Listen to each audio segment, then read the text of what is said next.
Assalamualaikum warahmatullahi wabarakatuh. Hai semuanya. Kami dari kelompok 3. Nah, kali ini kami akan mengajak teman-teman semuanya untuk ikut menonton video kami dan menyimaknya. Materi kami kali ini adalah ketahanan nasional. Ketahanan nasional, begitu banyak sekali bentuk-bentuk ketahanan nasional dalam sebuah negara ya. Misalnya, yang ingin kami bahas sekarang adalah ketahanan nasional dalam bentuk radikalisme dan terorisme. Nah, di video kali ini kami akan mengajak teman-teman semuanya bagaimana cara mencegah radikalisme dan terorisme dalam sebuah negara. Yang pertama, memperkenalkan ilmu pengetahuan dengan baik dan benar. Hal ini disebabkan pemikiran para generasi muda yang masih mengembara karena rasa keingintahuannya. Apalagi terkait suatu hal yang baru seperti sebuah pemahaman terhadap suatu masalah dan dampak pengaruh globalisasi. Dalam hal ini, memperkenalkan ilmu pengetahuan bukan hanya sebatas ilmu umum saja, tetapi juga ilmu agama yang merupakan pondasi penting terkait perilaku, sikap, dan juga keyakinan kepada Tuhan. Kedua ilmu ini harus diperkenalkan secara baik dan benar, dalam artian haruslah seimbang antara ilmu umum dan agama. Sedemikian sehingga dapat tercipta kerangka pemikiran yang seimbang dalam diri. Memahamkan ilmu pengetahuan dengan baik dan benar. Hal kedua yang dapat dilakukan untuk mencegah pemahaman radikalisme dan tindak terorisme ialah memahamkan ilmu pengetahuan dengan baik dan benar. Setelah memperkenalkan ilmu pengetahuan dengan baik dan benar, maka langkah selanjutnya ialah memahamkan ilmu pengetahuan tersebut. Bukan hanya sebatas mengenal, pemahaman terhadap yang dikenal juga diperlukan. Sedemikian sehingga apabila pemahaman akan ilmu pengetahuan, baik ilmu umum dan ilmu agama sudah tercapai, maka kekokohan pemikiran akan semakin kuat. Dengan demikian, tidak akan mudah goyah dan terpengaruh terhadap pemahaman radikalisme sekaligus tindakan terorisme, dan tidak terjadi penyebab lunturnya Bhinneka Tunggal Ika sebagai semboyan Indonesia. Yang ketiga, meminimalisir kesenjangan sosial.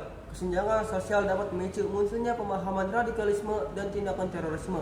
Sedemikian, agar kedua hal tersebut tidak ingin terjadi, maka kesenjangan sosial harus diminimalisir. Apabila tingkat pemahaman radikalisme dan tindakan terorisme tidak ingin terjadi pada suatu negara, termasuk Indonesia, maka kesenjangan sosial antara pemerintah dengan masyarakat harus diminimalisir. Caranya yaitu pemerintah harus bisa merangkul pihak media yang menjadi perantara bagi masyarakat dan melakukan aksi secara langsung kepada masyarakat. Begitu pula dengan masyarakat, mereka harus memberikan dukungan dan kepercayaan bahwa pemerintah dapat melakukan tugasnya dengan baik, sebagaimana pemerintah adalah pengayom dan pemegang kendali pemerintahan negara. Keempat, menjaga persatuan dan kesatuan. Menjaga persatuan dan kesatuan juga bisa dilakukan sebagai upaya untuk mencegah pemahaman radikalisme dan tindakan terorisme di kalangan masyarakat, terlebih di tingkat negara. Sebagaimana kita sadari bahwa dalam sebuah masyarakat pasti terdapat keberagaman atau kemajemukan. Terlebih dalam sebuah negara yang merupakan gabungan dari berbagai masyarakat. Oleh karena itu, menjaga persatuan dan kesatuan dengan adanya kemajemukan tersebut sangat perlu dilakukan untuk mencegah masalah radikalisme dan terorisme. Salah satu yang bisa dilakukan dalam kasus Indonesia ialah memahami dan menjalankan nilai-nilai yang terkandung dalam Pancasila. Sebagaimana semboyan yang tertera di sana ialah Bhinneka Tunggal Ika. Dan yang selanjutnya, salah satu cara mencegah paham radikalisme dan terorisme yaitu dengan cara mendukung aksi perdamaian. Kenapa sih harus dengan cara seperti ini? Karena cara ini dapat dilakukan sebagai usaha agar tindakan tersebut tidak meluas dan dapat dihentikan. Dan dengan cara seperti ini juga bisa dilakukan oleh negara, ormas ataupun organisasi maupun secara perorangan. Berperan aktif dalam melaporkan radikalisme dan terorisme ialah aksi melaporkan kepada pihak-pihak yang memiliki kewenangan apabila muncul pemahaman radikalisme dan tindakan terorisme, entah itu kecil maupun besar.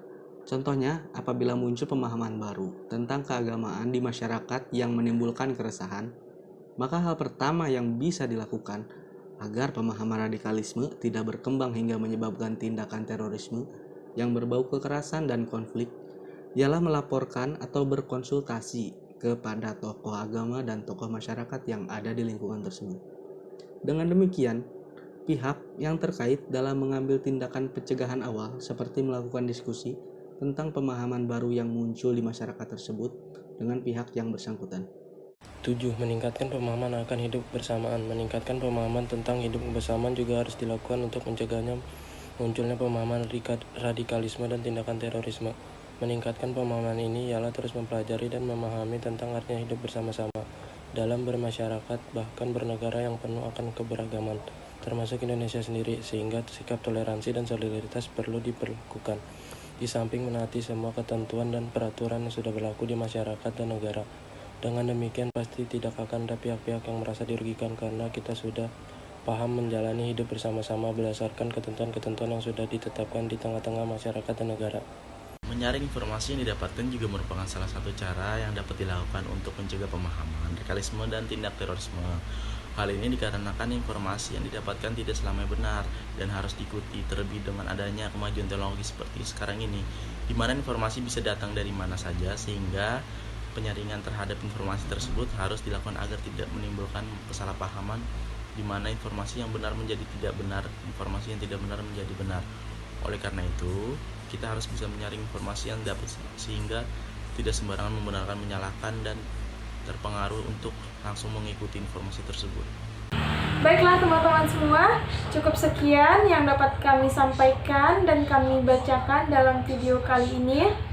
Nah, dari video yang kami perlihatkan dan kami jelaskan di dalam video tersebut, dan kami dapat menyimpulkan bahwa dengan memperkuat pendidikan kewarganegaraan dengan menanamkan pemahaman mendalam terhadap 4 pilar, yaitu kebangsaan, Pancasila, Undang-Undang Dasar 1945, NKRI, dan Bhinneka Tunggal Ika. Dan masih banyak banget sih agar Indonesia menjadi negara yang kuat dan kokoh, yaitu dengan mengarahkan pemuda-pemudi kita dalam aktivitas yang lebih bermanfaat atau rutinitas yang lebih baik, memberikan pemahaman agama yang damai dan toleran, dan memberikan kedaulatan kepada pemuda, sebab tanpa adanya keteladanan dan para penyelenggara dari tokoh agama, dari tokoh negara, dari tokoh masyarakat, maka upaya-upaya yang dilakukan itu sia-sia. Maka dari itu, mari membuat Indonesia menjadi yang lebih kuat dan mewujudkan ketahanan Indonesia yang lebih baik. Baik, terima kasih atas perhatiannya.